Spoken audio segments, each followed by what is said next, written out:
வணக்கம். இன்றைய முக்கிய செய்திகள்.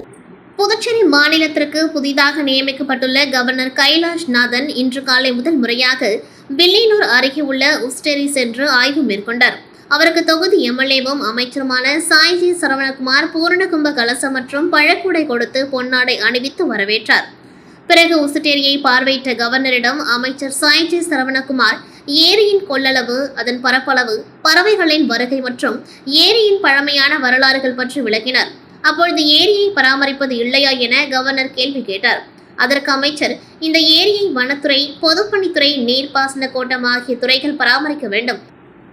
ஆனால் இவர்கள் போட்டி போட்டுக்கொண்டு இந்த ஏரியை பராமரிப்பது கிடையாது என அதிகாரிகள் மீது குற்றம் சாட்டினார். இதனைத் தொடர்ந்து பொதுப்பணித்துறை தலைமை பொறியாளர் தீனதயாளன் ஏரியின் வரைபடத்தை காண்பித்து ஏரிக்கு தண்ணீர் வரும் வழிமுறைகள், அவை இதுவரை எத்தனை முறை நிரம்பியுள்ளது, இந்த ஏரியின் மூலம் சுற்று வட்டார பகுதி பொதுமக்கள் மற்றும் விவசாயிகளின் நலன் குறித்தும் இங்கிருந்து நகர பகுதிக்கு குடிநீர் எவ்வாறு எடுத்து செல்லலாம் என்பது குறித்தும் விளக்கினார். பிறகு கவர்னர் நிருபர்களிடம் கூறுகையில், உசுச்சேரியில் இருந்து குடித்தண்ணீர் எடுத்து செல்வது சம்பந்தமாக இன்று ஆய்வு செய்ய வந்தேன். தற்பொழுது நான் வந்து 2 நாட்கள் தான் ஆகின்றது. ஆகையால் இது குறித்து முழுமையாக நான் தெரிந்து கொண்ட பின்புதான் மேற்கொண்டு எந்த நடவடிக்கையாக இருந்தாலும் எடுக்க முடியும். இந்த ஆய்வின் பொழுது பொதுப்பணித்துறை கண்காணிப்பு பொறியாளர் வீரசெல்வன், செயற்பொறியாளர் ராதாகிருஷ்ணன், கொமேன் பஞ்சாயத்து உதவி பொறியாளர் திருநாவுக்கரசு உள்ளிட்ட அதிகாரிகள் உடன் இருந்தனர். எஸ்பி வம்சிதர் ரெட்டி, மோகன்குமார் தலைமையிலான போலீசார் பாதுகாப்பு பணியில் ஈடுபட்டிருந்தனர். இங்கெல்லாம் இந்த லேக் எல்லாம் எப்படி டீபன் பண்ணுறது படிக்கிறதுக்கு முதல் தடவை இங்க இருந்து குடிக்க ஸ்டடி பண்ணி தான் சொல்ல முடியும். Okay sir. இங்க இருந்து தண்ணி எடுத்தா இவங்களுக்கு பாதிப்பு ஏற்படுங்கிற மாதிரியும் சொல்றாங்க. இங்க ஊசுடேரியில இருந்து நீங்க இந்த பணிகள்லாம் செய்யாம எடுத்தா விவசாயத்துக்கு பாதிப்பு ஏற்படும் சொல்றாங்க. அதுல பார்த்தோம். மக்கள் உங்க மேல அதிகப்படியா நம்பிக்கை வச்சிருக்காங்க. இல்ல இப்ப நான் வந்து 2 நாள் ஆகுது. இதெல்லாம் எல்லாம் ஸ்டடி பண்ண பிறகு அப்புறம் பேசுவோம். முக்கியமான விஷயம் எந்த விஷயம் இப்ப ஒண்ணுமே சொல்ல முடியாது. ஒவ்வொரு சப்ஜெக்டே. ஜல்ஜீவன் மிஷன் திட்டத்தின் உதவி பெற்று புதுச்சேரியில் 55 ஏரிகளை தூர்வார நடவடிக்கையை அரசு முடிவு செய்துள்ளது. பட்ஜெட் கூட்டத்தொடரில் முதல்வர் ரங்கசாமி மற்றும் பொதுப்பணித்துறை அமைச்சர் லட்சுமி நாராயணன் ஆகியோர் இந்த தகவலை தெரிவித்தனர். புதுச்சேரியில் குடிநீர் தேவையை முதன்மை நோக்கமாக செயல்பட வேண்டும் என்று காமராஜர் நகர் தொகுதி எம்எல்ஏ ஜான்குமார் தொடர்ந்து வலியுறுத்தி வருகின்றார். ஏரிகளை தூர்வாறுதல், மழைநீர் சேமிப்பு திட்டம் போன்றவற்றையும் அவர் வலியுறுத்தி வருகின்றார். சட்டமன்றத்தில் இது குறித்து கேள்வி எழுப்பியும் அரசின் கவனத்தை ஈர்த்தும் அவர் பல முறை பேசியிருக்கின்றார். புதுச்சேரி அரசு பிரான்ஸ் அரசு நிதியுதவி பெற்று நகர்ப்புற குடிநீர் திட்டத்தை நிறைவேற்ற முயன்று வருகின்றது. இதற்காக ஏம்பலம் அருகே ஆழ்துளை கிணறுகள் அமைத்து புதுச்சேரி நகர பகுதிக்கு உப்பில்லாத நல்ல குடிநீரை வழங்கவும் முயற்சிகள் மேற்கொள்ளப்பட்டு வருகின்றன. ஆனால் இந்த திட்டத்துக்கு பதிலாக மழைநீர் சேமிப்பு திட்டத்தை வீட்டுக்கு வீடு கொண்டு வர அரசு துரித கதியில் செயல்பட வேண்டும். ஏரிகள், குளங்கள் தூர்வாரப்பட்டு மழை காலத்தில் தண்ணீர் சேமிக்கப்பட வேண்டும் என்று பாஜக எம்எல்ஏ ஜான்குமார் கூறி வந்தார். அவருடைய யோசனைகளுக்கு செவிசாய்க்கும் வகையில் ஜல்ஜீவன் திட்டத்தின் உதவி பெற்று மொத்தமுள்ள 55 ஏரிகளை தூர்வார நடவடிக்கை எடுக்கப்படும் என சட்டசபையில் முதல்வர் மற்றும் பொதுப்பணித்துறை அமைச்சர் தெரிவித்துள்ளனர். 40 கிலோமீட்டர் தொலைவு வரை மட்டுமே புதுச்சேரியில் ஆறுகள் உள்ளது. இதில் 3 கிலோமீட்டர் தொலைவுக்கு தடுப்பணைகள் அமைக்கப்பட்டு நிலத்தடி நீர் பாதுகாக்கும் பணிகளை செய்து வருகின்றோம். மேலும் 17 தடுப்பணைகளை கட்டவும் பொதுப்பணித்துறை முயற்சிகள் மேற்கொண்டு வருகின்றது என்ற தகவல்களையும் அமைச்சர் லட்சுமி நாராயணன் சட்டசபையில் தெரிவித்தார். 2019 பிரதமர் மோடி தலைமையிலான மத்திய அரசு ஜல்ஜீவன் மிஷன் திட்டத்தை அறிவித்தது. நாடு முழுவதும் கிராமம் மற்றும் நகர்ப்புறங்களில் வீடுகள் தோறும் குடிநீர் குழாய் இணைப்பு கொடுத்து நல்ல குடிநீரை வழங்குவது இந்த திட்டத்தின் நோக்கமாகும். 2024ஆம் ஆண்டுகள் இந்த திட்டத்தை நிறைவேற்ற இலக்கும் நிர்ணயிக்கப்பட்டுள்ளது. முதல் முறையாக ஜல்ஜீவன் துறை என்ற புதிய துறை ஏற்படுத்தப்பட்டு தனி அமைச்சரின் மூலம் பிரதமரின் இந்த கனவு திட்டம் கண்காணிக்கப்படுகின்றது. இதுவரை சுமார் 13 கோடி மக்களுக்கு குடிநீர் குழாய் இணைப்புகள் கொடுக்கப்பட்டுள்ளதாக மத்திய அரசு தெரிவிக்கின்றது. இதில் புதுச்சேரி போன்ற சில மாநிலங்கள் 100% இலக்கை எட்டி சாதனையும் படைத்துள்ளன. அதே சமயம் புதுச்சேரியில் குறிப்பாக நகர்ப்புறத்தில் நல்ல குடிநீர் இல்லை. சுனாமிக்கு பிறகு நகர்ப்புறங்களில் தண்ணீரில் உப்புத்தன்மை அதிகமாகிவிட்டது. இதனால் ஒவ்வொரு பகுதியிலும் தனியார் ஆழ்துளை கிணறு போட்டு கேன் வாட்டர் சப்ளை செய்து வருகின்றனர். முத்தியால்பேட்டை பகுதியில் நல்ல குடிநீர் என்பது காணல் நீராகிவிட்டது. கடலை ஒட்டிய பகுதியாக புதுச்சேரி இருப்பதால் கடல் நீர் வசிப்பிடங்களுக்குள் உள்ளே புகுந்துவிட்டது. வாழும் தன்மையில்லாத பகுதியாக புதுச்சேரி மாறிவிடுமோ என்ற கவலையும் எழுந்துள்ளது. குடிநீரை தரமானதாக கொடுக்க வேண்டும், மழை நீரை கூட பிடித்து குடிக்கலாம் என்றும் அவர்கள் மக்களுக்கும் அரசுக்கும் யோசனைகள் சொல்லி வருகின்றனர். இப்பொழுது அரசும் அதை கவனத்தில் எடுத்துக்கொண்டு செயல்பட தொடங்கியிருக்கின்றது. புதுச்சேரி முதல்வர் மற்றும் பொதுப்பணித்துறை அமைச்சரின் அறிவிப்புகள் அதை எடுத்து காட்டுகின்றன. கடந்த 7ஆம் தேதி புதுச்சேரியின் புதிய கவர்னராக கைலாஷ்நாதன் பதவியேற்றார். அதிகாரிகள் உள்ளிட்டோரை சந்தித்து முடித்த பிறகு முதல் நிகழ்ச்சியாக பாகூர் மற்றும் ஊசுடு ஏரிகளை அவர் பார்வையிட சென்றார். குஜராத்தில் முதன்மை செயலாளராக இருந்து அப்பொழுதைய முதல்வர் மோடிக்கு பக்கபலமாக இருந்தவர் கைலாஷ்நாதன். அந்த மாநிலத்தின் குடிநீர் பிரச்சனைகளுக்கும் தீர்வு கண்டவர். அவர் இப்பொழுது புதுச்சேரிக்கு கவர்னராக வந்திருப்பதன் மூலம் பாஜக எம்எல்ஏ ஜான்குமாரின் கனவுகளுக்கும் வடிவம் கிடைக்க தொடங்கியுள்ளன. தண்ணீர் பிரச்சனைக்கான தீர்வுகளுக்கு முக்கியத்துவம் தரும் கவர்னர் கைலாஷ்நாதன், முதல்வர் ரங்கசாமி, பொதுப்பணித்துறை அமைச்சர் லட்சுமி நாராயணன் ஆகியோருக்கு புதுச்சேரி சட்டமன்ற பாஜக உறுப்பினர் ஜான்குமார் நன்றி தெரிவித்துள்ளார். இதுகுறித்து அவரது அறிக்கையில், புதுச்சேரி கவர்னர் கைலாஷ்நாதன் பாகூர், ஊசுடு ஏரிகளை இன்று பார்வையிட்டு ஆய்வு செய்துள்ளார். தண்ணீருக்கான பணியாக அவர் மேற்கொண்டிருக்கின்றார். நீரின்றி அமையாத உலகு என்பதுதான் உண்மை. 2000 ஆண்டுகளுக்கு முன்பே இது குறித்த பிரச்சனைகள் வந்து அதற்கு வள்ளுவரும் விளக்கம் தந்துவிட்டார்.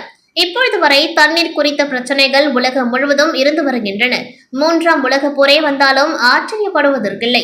இந்த சூழலில் புதுச்சேரியின் நீர் ஆதாரங்களை நாம் வலுப்படுத்தியாக வேண்டும். அதற்கு முதல் படி மழைநீர் சேமிப்புதான். இதைதான் தொடர்ந்து வலியுறுத்தி வருகின்றேன். பிரான்ஸ் குடிநீர் திட்டத்துக்கு பதிலாக நமது சொந்த நீர் ஆதாரங்களை வலுப்படுத்த வேண்டிய அவசியம் இன்றைக்கு ஏற்பட்டிருக்கின்றது.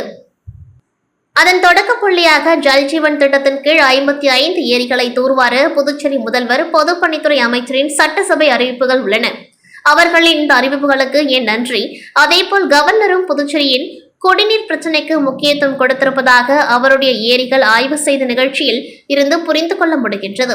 சிறந்த அதிகாரியாக இருந்து கவர்னராக வந்தவர் கண் முன்னே புதுச்சேரியின் தண்ணீர் பிரச்சனை இப்பொழுது முன்வைக்கப்பட்டிருக்கின்றது. அதற்கு கவர்னரும் முதல்வர் ரங்கசாமியும் சேர்ந்து சிறந்த தீர்வை அளிப்பார்கள் என்று நான் திடமாக நம்புகின்றேன். அதற்காக அவர்களுக்கு நன்றியும் பாராட்டும் தெரிவித்துக் கொள்கின்றேன் என்று ஜான்குமார் எம்எல்ஏ தெரிவித்துள்ளார். புதுச்சேரியில் பிரெஞ்சு ஆட்சி காலத்தில் கிராமப்புறங்களில் உள்ள விவசாயிகள் குடிநீர் ஆதாரத்திற்காகவும் விவசாயம் செய்ய வசதியாக 1906ஆம் ஆண்டு சங்கரபரணி ஆற்றின் குறுக்கே செல்லிப்பட்டு பிள்ளையார்குப்பம் பகுதியில் படுகை அணை கட்டப்பட்டது. இந்த படுகை அணையில் மழைநீர் தேக்கி வைக்கப்படுவதால் சுமார் 50க்கும் மேற்பட்ட கிராமங்களில் விவசாய பயன்பாட்டிற்காகவும் குடிநீர் ஆதாரமாகவும் விளங்கி வந்தது.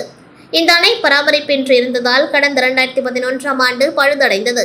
அந்த அணையை படுகை அணையை சீரமைத்து கொடுக்க வேண்டும் என்று விவசாயிகள் சங்கம் சார்பில் கோரிக்கையும் விடப்பட்டது. ஆனால் அரசு அதனை கண்டுகொள்ளவில்லை. மேலும் பழுதை சரி செய்வதற்கு பதிலாக மணல் மூட்டைகள் அடுக்கி நீர் தேக்கி வைக்கப்பட்டது. இருந்தாலும் மழைநீர் தேங்காமல் வீணாக கடலில் கலந்ததால் தொடர்ந்து விவசாயிகள் செல்லிப்பட்டு படுகை அணையை சரி செய்து கொடுக்க வேண்டும் என்று வலியுறுத்தி பல கட்ட போராட்டம் நடத்தினர்.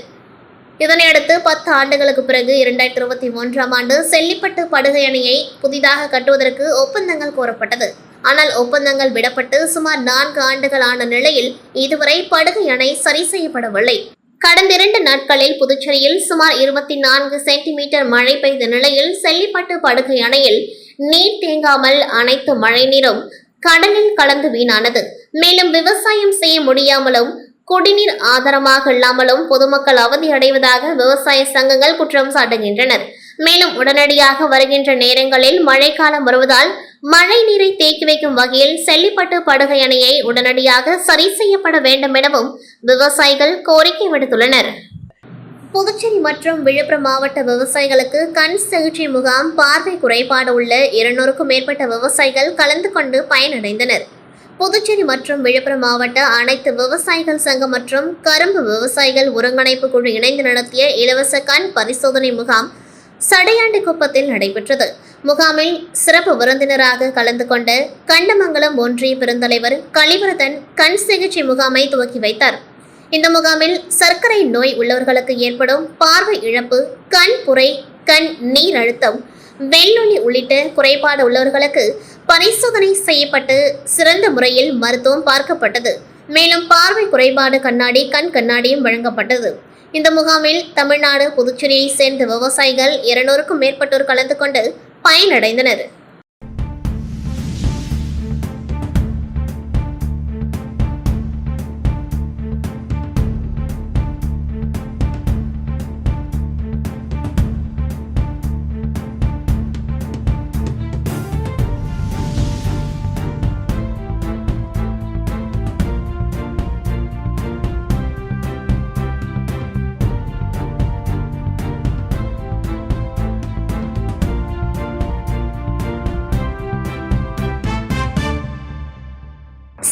போராட்ட வீரர் செவாலிய செல்லா நாயக்கரின் நினைவு நாள் புதுச்சேரி அரசு சார்பில் இன்று அனுசரிக்கப்பட்டது.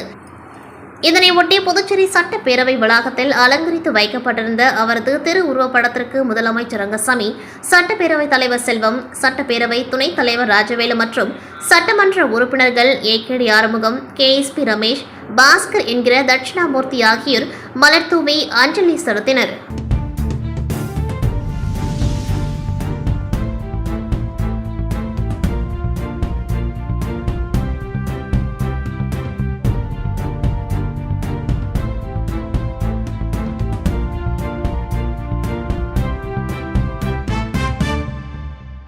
இயற்கை மற்றும் பாரம்பரிய உணவு நுகர்வோர் சங்கம் மற்றும் நம்மாழ்வார் இயற்கை உழவர் சாகுபடியாளர் சங்கம் இணைந்து நடத்திய பாரம்பரிய காய்கனி விதை மற்றும் உணவு திருவிழா புதுச்சேரி தட்டாஞ்சாவடி மார்க்கெட் கமிட்டி வளாகத்தில் நடைபெற்றது. இதில் சிறப்பு விருந்தினராக கலந்து கொண்டு முதலமைச்சர் ரங்கசாமி கண்காட்சியில் இடம்பெற்றிருந்த உணவுகளை ருசித்து பார்த்து உணவு திருவிழாவை துவக்கி வைத்தார். இந்த திருவிழாவில் புதுச்சேரி மற்றும் அருகில் உள்ள தமிழக பகுதிகளை சார்ந்த இயற்கை விவசாயிகள் தாங்கள் உற்பத்தி செய்யும் விளைந்த காய்கனி விதை மற்றும் இயற்கை உணவு தானியம் நேரடி விற்பனை செய்யும் வகையில் 80 அரங்குகள் அமைக்கப்பட்டிருந்தது. ஒவ்வொன்றிலும் இயற்கையாக விளைவிக்கப்பட்ட பாரம்பரிய அரிசி வகைகள், கேழ்வரகு, கம்பு, மக்காச்சோளம் உள்ளிட்ட சிறுதானிய பழ வகைகள், காய்கறிகள், மரக்கன்றுகள், விதைகள், கீரை வகைகள் மற்றும் நவதானியங்களால் செய்யப்பட்ட காரம், இனிப்பு போன்ற தின்பண்டங்கள், உளுந்து, துவரை, கடலை போன்ற பல்வேறு வகையான இயற்கை மூலிகை பொருட்களும் விற்பனைக்கு வைக்கப்பட்டிருந்தது. இன்று ஒருநாள் நடைபெற்ற இந்த உணவு திருவிழாவில் தமிழகம் மற்றும் புதுச்சேரியை சேர்ந்த ஏராளமான பொதுமக்கள் பங்கேற்று உணவுப் பொருள்களையும் வாங்கி சென்று பயனடைந்தனர். நிகழ்ச்சியில் அமைச்சர்கள், சட்டமன்ற உறுப்பினர்கள், முக்கிய நிர்வாகிகள், அரசு அதிகாரிகள் என பலரும் திரளாக கலந்து கொண்டார்கள். உணவு திருவிழாவிற்கான ஏற்பாடுகளை புதுச்சேரி இயற்கை மற்றும் பாரம்பரிய உணவு நுகர்வோர் சங்கம் நிர்வாகிகள் செய்திருந்தனர். புதுச்சேரி பாரதிதாசன் அறக்கட்டளையின் சார்பில் மாதந்தோறும் பாவேந்தர் பாரதிதாசன் அரசு அருங்காட்சியகத்தில் பாவேந்தர் கலை இலக்கிய திங்கள் விழா நடைபெற்று வருகின்றது. விடுதலை போரில் புரட்சி கவிஞர் என்ற தலைப்பிலான இந்த மாத விழாவுக்கு அறக்கட்டளை தலைவர் தமிழறிஞர் கோ. பாரதி தலைமை தாங்கி பேசினார். அப்பொழுது அவர் ஆயிரக்கணக்கான தலைவர்கள் போராடி பெற்ற விடுதலையின் வரலாற்றை இளைய தலைமுறையினரில் பலர் சரிவர அறிந்து கொள்ளவில்லை. பாரதிதாசன் உள்ளிட்ட தியாகிகள் பலர் நடத்திய போராட்டங்களை இளைய தலைமுறையினர் அறிந்து கொள்ள வேண்டும் என்று அவர் வலியுறுத்தினார். விழாவுக்கு அறக்கட்டளை செயலர் வள்ளி, தொழில் முனைவர் அருள் செல்வம் உள்ளிட்டவர்கள் முன்னிலை வகித்தனர். விழாவில் இந்திய விடுதலை நாளை முன்னிட்டு விடுதலை போரில் புரட்சி கவிஞர் என்ற தலைப்பில் உரை அரங்கம் நடைபெற்றது. இதில் கலை பண்பாட்டுத்துறை இயக்குநர் கலியபெருமாள் கலந்து கொண்டு வாழ்த்துரையாற்றினார். புதுவை தமிழ்ச்சங்க செயலர் பாவலர் சீன மோகன்தாஸ் விடுதலை பயிர் வளர்ப்போம் என்ற தலைப்பில் சிறப்புரையாற்றினார். மாணவர் திருக்குறள் அரங்கத்தில் 10 திருக்குறள் ஒப்பித்த 25 மாணவர்களுக்கு பாராட்டுதல் வழங்கப்பட்டது. தாய்நாடு மேல் என்று வானில் செதுக்கு என்ற பாவேந்தர் பாரதிதாசன் கவிதை வரியை தலைப்பாக கொண்டு நடைபெற்ற கவியரங்கத்தில் தமிழ்நாடு புதுச்சேரியை சேர்ந்த 35 கவிஞர்கள் கலந்து கொண்டு கவிதை வாசித்தனர். படைப்பாளி ரமேஷ், பைரவி, பாவலர் மதன் கவியரங்கு ஒருங்கிணைப்பு பணியாற்றினர். முன்னதாக ராஜேஷ் வரவேற்புரையாற்றினர். நிறைவில் கலை மாமணி DP மாணிக்கம் நன்றி தெரிவித்து பேசினார். விழாவில் கலை மாமணி டாக்டர் நமச்சிவாயம், மதுரை கலியபெருமாள், பேராசிரியர் விசாலாட்சி, லக்ஷ்மி தேவி, வேல்பிடி சிவக்கொழுந்து, ஈஸ்வரி தேவி, தமிழரசன், சஞ்சனா, நித்யஸ்ரீ உள்ளிட்ட பலர் கலந்து கொண்டார்கள். இத்துடன் செய்திகள் நிறைவடைகின்றது. நன்றி, வணக்கம்.